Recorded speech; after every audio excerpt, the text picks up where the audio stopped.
So now we're going to discuss the court cards, which come free with your suits.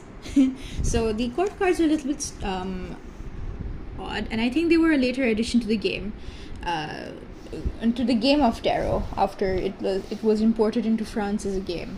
So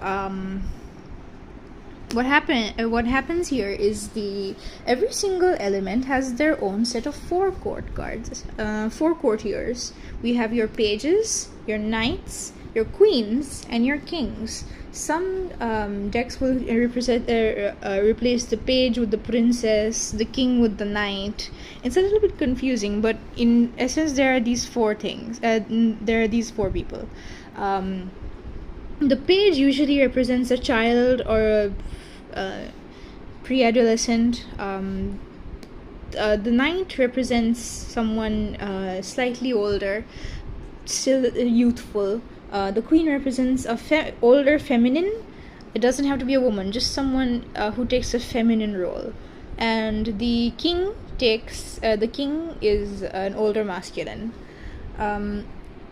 Now each of these people have their own element as well.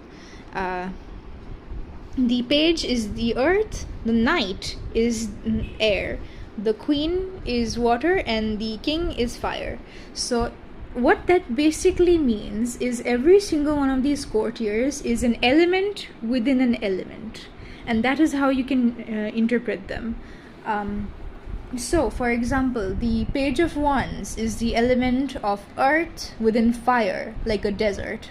The knight of wands is the element of air within fire, which is arid winds.